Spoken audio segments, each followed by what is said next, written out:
¿Alguien ya le abrió? Todavía no.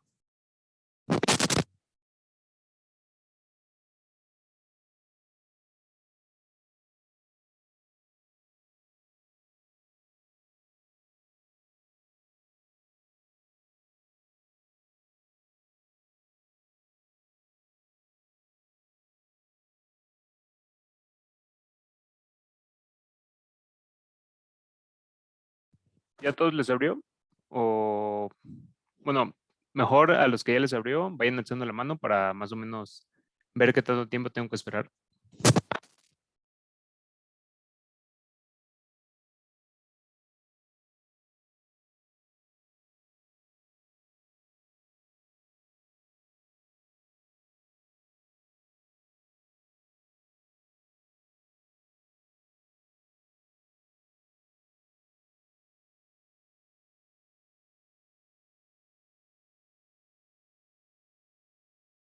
Voy a dar unos cuantos minutos en lo que un- unos más de ustedes ya vayan levantando la mano para continuar con lo siguiente.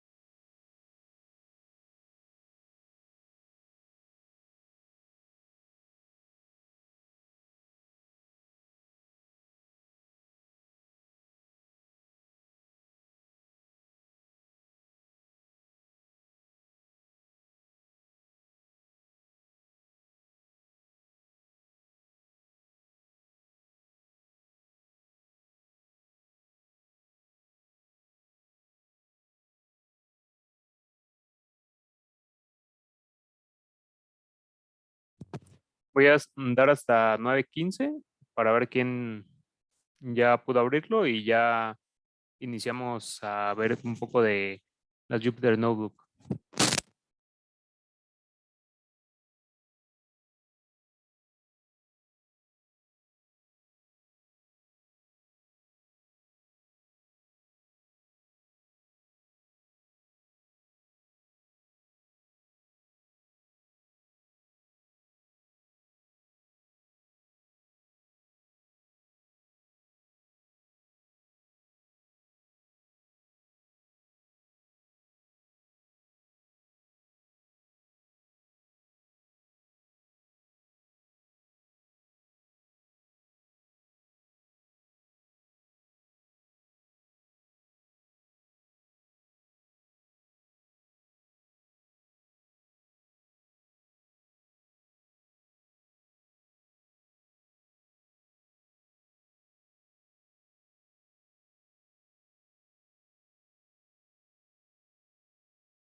Bueno, si quieren ya vamos iniciando. Como tal, después de que ya estén aquí, ya prácticamente no va a haber nada que se tarde cargando. Primero, ¿por qué usamos Anaconda? Porque es un entorno virtual que ya tiene todos los las librerías para todo lo que tiene que ver con ciencia de datos. Entonces, en vez de tener que descargar Python, tener que descargar cada una de las librerías, y tener todo compatible y tener toda la última versión, únicamente descargamos esto como si fuera un programa sin tener que entrar a los comandos y ya tenemos todo listo para iniciar a funcionar. Ahora, ¿por qué la Jupyter Notebook? Primero, para crear una Jupyter Notebook, le tienen que dar aquí en el mouse y aquí les va a aparecer Notebook. ¿Sí? ¿A todos les está saliendo?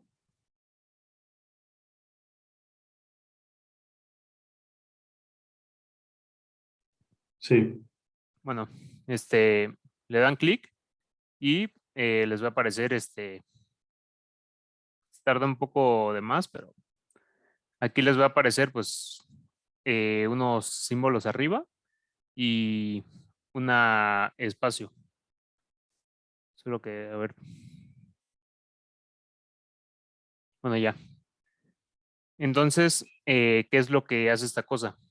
Aquí tenemos que puede ser de tres tipos, raw, markdown, que es texto, y code, que es código. Entonces, nos sirve mucho para hacer reportes. Entonces, no es como con un IDE, por ejemplo, como Spider o quien haya usado C, algún IDE para escribir código, únicamente ves código y a veces te dificulta un poco la lectura porque tienes que estar un poco acostumbrado al código.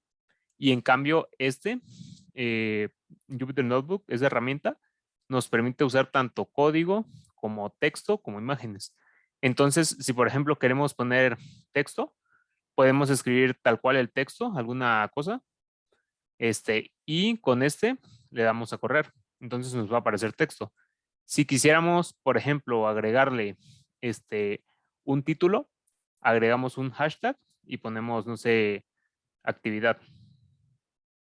Y al correrlo nos va a aparecer esto en letras grandes. Si queremos agregar un subtítulo, damos doble hashtag, cambiamos esto a Markdown porque por defecto siempre va a estar en código y no sé, ponemos no sé, prueba 1 y lo corremos. Y como podemos ver, es una letra más pequeña. Y también podemos poner imágenes. Ponemos de modo Markdown y no sé, tengo una imagen aquí de el logo de Seaborn. Ah, pero se me está trabando. Aquí está. Entonces, si la corro, nos aparece la imagen que puse. Esas imágenes también se importan desde esta parte aquí. Das clic y puedes ir a tus descargas y en tus descargas tener ahí tus imágenes, las importas y ya importadas aquí, simplemente las desplazas. Y esto lo puedes combinar con código. Digamos que tú haces la suma de 7 más 3 y nos tiene que dar 10, lo corres y tanto tienes tu código para comprobar que todo lo que hiciste está correcto, como tienes tu resultado. O, bueno, ya sería ver el primer tema que es en cuanto a Python, pero esta es la gran ventaja de Jupyter Notebook. Puedes hacer un reporte, puedes escribir texto, puedes agregar imágenes y puedes escribir tanto tu código, ver los resultados del código y eso justifica todo lo que hiciste, tener tanto código como tu texto. Y eso es algo que en un IDE, que en un IDE se hace bastante feo o bastante difícil de leer, a diferencia de esto, que tal cual es un reporte. Bueno, ya que más o menos vimos las ventajas de tener, bueno, y otra también puede hacer algo como esto, que es como una pequeña presentación de lo que voy a mostrar. Pero como tal, la gran ventaja que tiene Jupyter Notebook es poder hacer un reporte. Y es muy, muy extendido para todo lo que tiene que ver con ciencia de datos, con Machine Learning y todo lo relacionado. Bueno, ahora vamos a ver como tal cosas básicas del lenguaje de Python. Lo primero es la función print.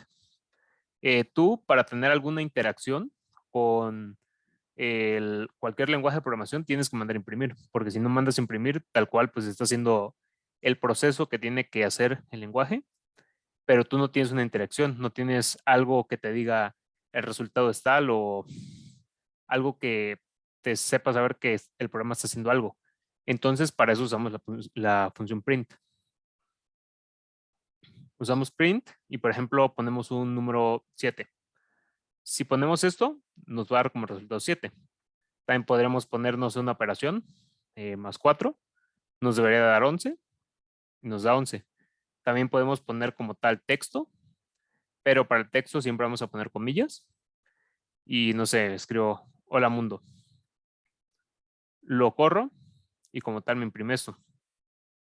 Entonces esta pues es, digamos, la función primordial para la interacción con el usuario. Hay algunos, por ejemplo, para meter datos o cosas así, pero realmente no las necesitamos tanto para objetivos del curso. Pero lo principal es, esta función es completamente necesaria. Ahora, en cuanto a los tipos de datos, normalmente tenemos datos de tipo entero, decimales, complejos, booleanos, caracteres o cadenas de caracteres. En todos los lenguajes de programación se tienen estos. La gran ventaja de Python es que, a diferencia de otros lenguajes, no tienes como tal que declarar qué tipo de dato es. Por ejemplo, tú usas C o otro lenguaje y dices, no, este es un dato entero. Entonces digo que es entero y le asigno un valor. O es un dato decimal de punto flotante, que se llaman floats, y le asigno un valor. O es un booleano o es una cadena de caracteres. Para empezar, en Python, tanto los caracteres como cadena de caracteres no tienen gran diferencia más que al revisar su tipo.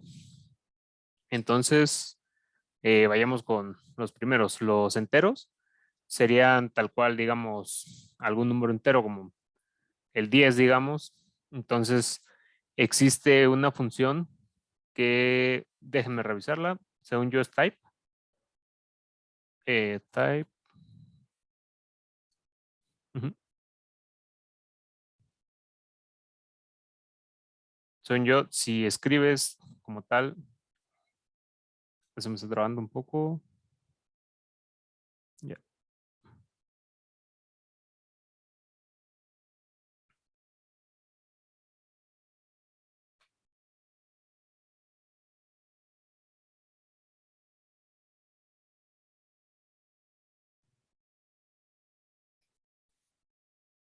Bueno, ya.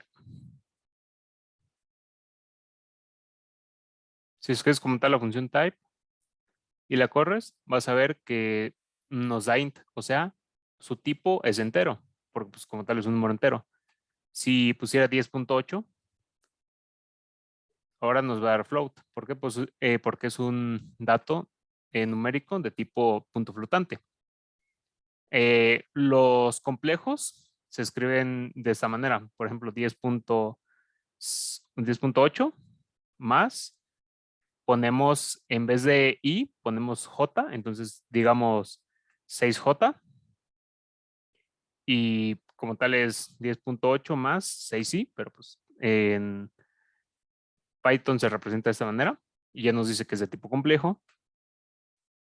Booleano suele haber dos, que es true, que normalmente se representa con un 1, como en los circuitos, y pues nos va a dar que es tipo booleano, y false, que pues es un 0 y también es tipo booleano. Ahora también están las cadenas de caracteres o los caracteres. Como tal, un carácter pues es cualquier letra, y si lo corremos, nos da str, o sea, string, que es un tipo de dato de carácter. Y si escribimos, no sé, varias letras, también nos da str, string, porque como tal Python lo interpreta ambos, un carácter o una cadena de caracteres, como una cadena de caracteres. No hay gran diferencia. Ahora, una vez entendidos que existen estos datos, principalmente los que vamos a usar son enteros, decimales, un poco booleanos, pero más que nada entenderlos, y las cadenas de caracteres. Como tal, los complejos prácticamente no los vamos a usar, y los caracteres, como ya están contenidos dentro de las cadenas de caracteres, tampoco los vamos a necesitar como tal. Ahora, ya sabiendo eso, vamos con los operadores. La mayor parte de los operadores únicamente van a funcionar para datos o enteros o decimales, o también puede ser que para complejos, pero no nos importan mucho para este caso. Y también pueden a veces servir para cadenas de caracteres.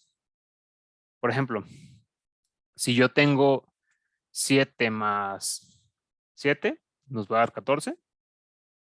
Y así funcionaría para un entero. Si nosotros tenemos, otra cosa, dentro de Jupyter, tú no necesitas necesariamente escribir print, deberías de escribir print, pero una ventaja que te da Jupyter es que aunque no lo escribas, te lo corre como si estuvieras corriendo directamente el código. O sea, no necesitas poner print, o sea, te lo corre como si lo hubieras escrito. Si yo pusiera, no sé, números decimales, también me lo sumaría sin problema. Aquí. Y esto también en la suma, con cadenas de caracteres, puedes sumar las cadenas de caracteres. Por ejemplo, hola, mundo, igual vamos a usar el mismo ejemplo. Pero aquí, ¿qué es lo que pasa? Que como tal las concatena, o sea, pega una con otra. De aquí a acá, pega con este pedazo de aquí a acá. Así funciona como tal el operador de la suma para cadenas de caracteres.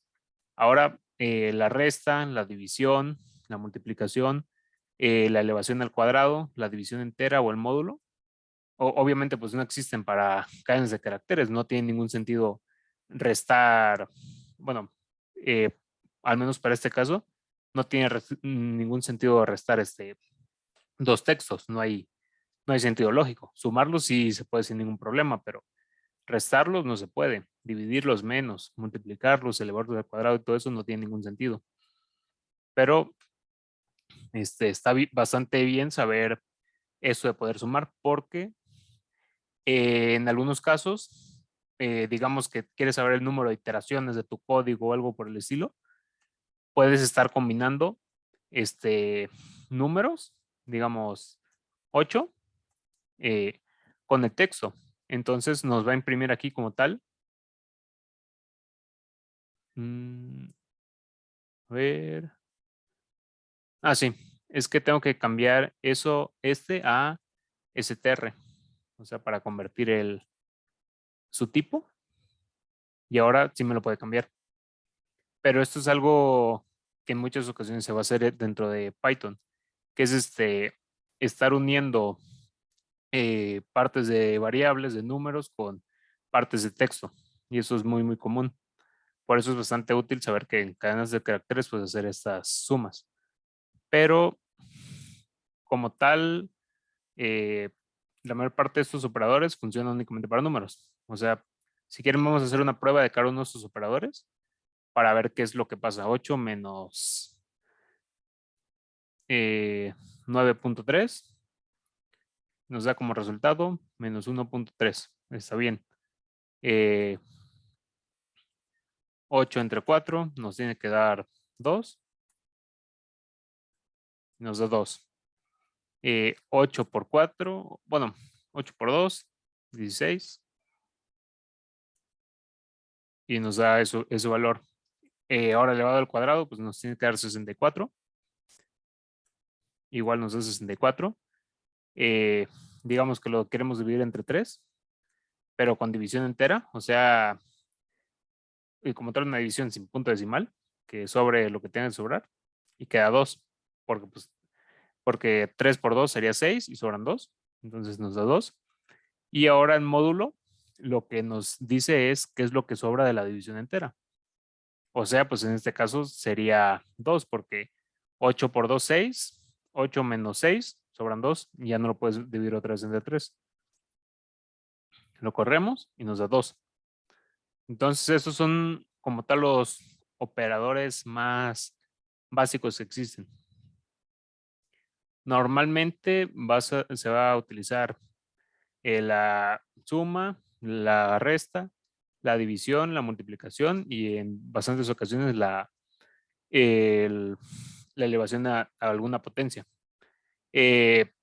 También el módulo se suele utilizar bastante pero la división entera no tanto. Es bastante raro usar una división entera. Y ahora vamos con la asignación. Pero casi estaríamos entrando ya dentro de las variables. Que las variables pues son como tal, se enseña en el álgebra una letra o alguna palabra a la que se le asigna un valor de tipo numérico. Probablemente se nos va a acabar en 10 minutos, pero ¿ustedes qué dicen? ¿Acabamos la clase en 10 minutos o tomamos unos 8 extra?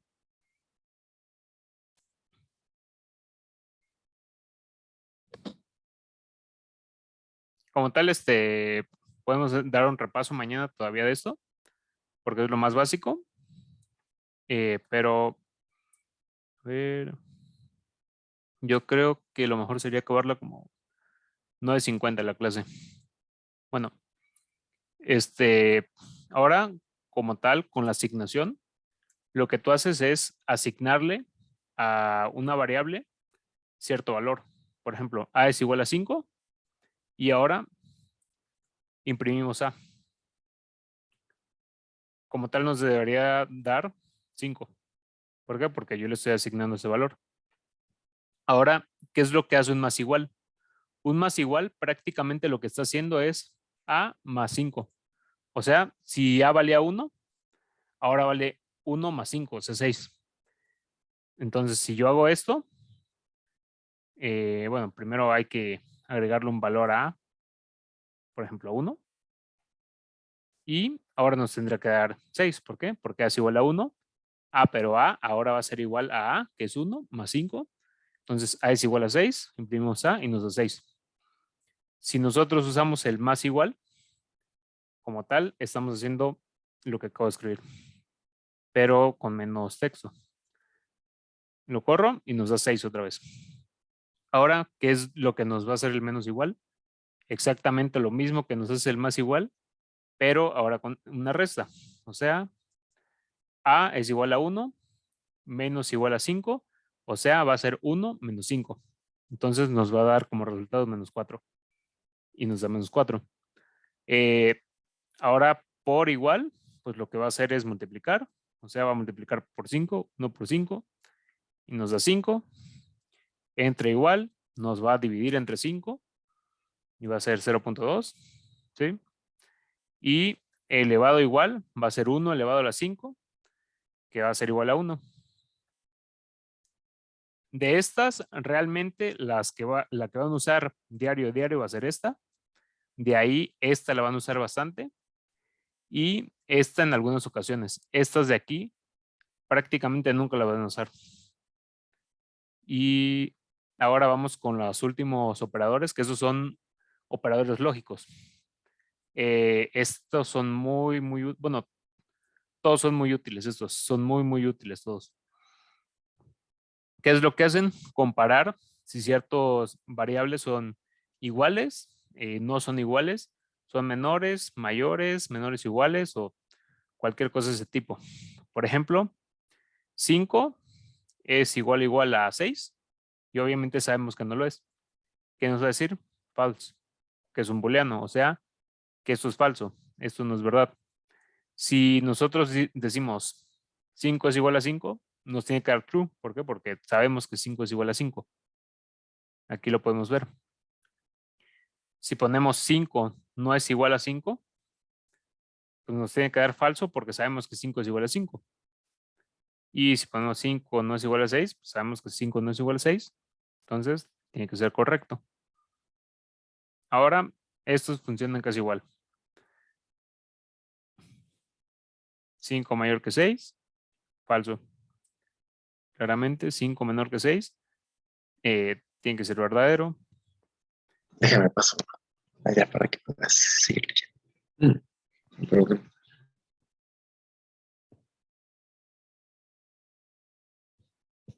Bueno, y el menor igual o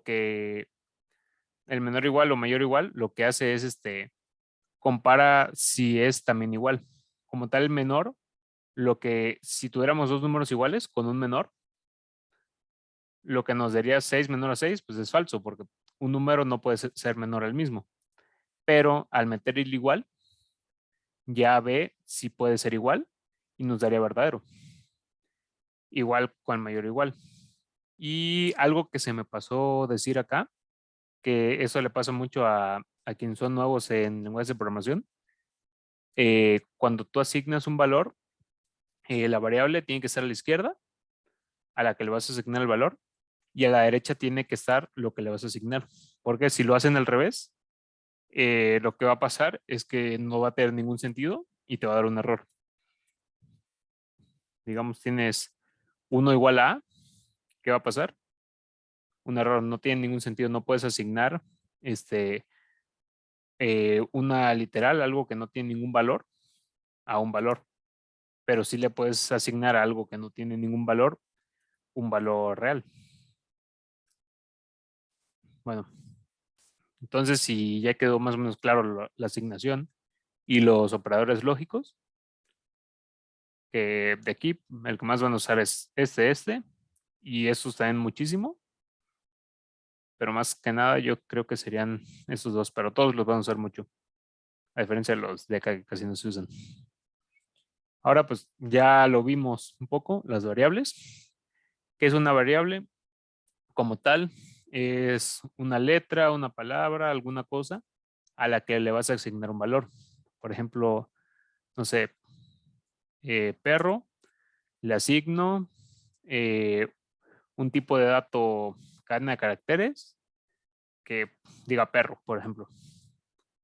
Entonces, tú estás diciendo que esto va a contener a esta cosa.